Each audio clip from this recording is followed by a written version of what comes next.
The heading of this session is Future Biofuels, and it's clearly, from our perspective, quite difficult to say what that future will be. Because, in a sense, we've done our work for the moment. We've established, as a contributor to the legislative process, a framework.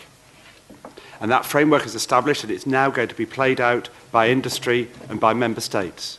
What we see is sort of a cleaning up where sort of a bad first-generation biofuels are expelled. Good are expanding up to their resources, and second generation are coming in. The pressure on arable land will increase to feed the world population. And it's really useful for you, and I did this, to read the FAO reports.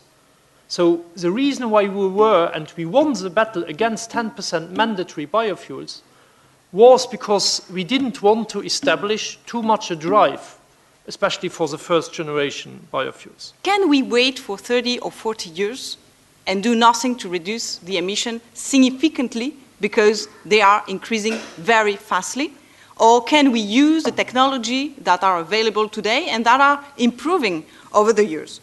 There are a lot of open questions which have to be discussed, and we think there's quite a long way to go to ensure that sustainable biofuels come to Europe, and sustainable biofuels will be market leaders in Europe in order to be accounted for the renewables directed. I was about to raise this point when Mr. Termes was asking for that he hopes that science wins. So maybe now a proposition for Mr. Hudson to improve the process is maybe, I mean, there are not so many modeling groups working on indirect land use change. There are 6, 7, 8 modeling groups in the world working on that. So please, why not have a good look at those 8 modeling group and modeling studies and look on how they get at the indirect land use effects, including emissions. Make a good comparison of those and see what kind of factor you will get at as a European Commission yourself, because none of these studies had a 0 indirect effect. So in that sense, just make a good comparison and then come up with a good value for that, instead of now in a not very transparent way working probably only with your own model from JRC, and whereas you all know that there are more out there than just this one.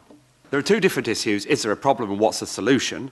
In terms of is there a problem, if all of these models came to 0, then there wouldn't be a problem. They don't come to 0. I think the one, if we need to get technical, one issue to ask about is, have we properly modelled what happened to byproducts? So some of the modelling that has been done has ignored the fact that biofuels come with byproducts.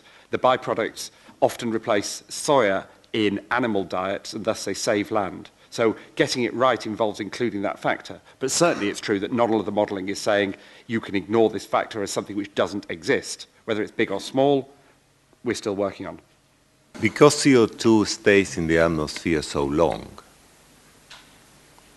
if we have any hope to limit the temperature rise, we need to act now. We need to reduce the CO2 emissions now.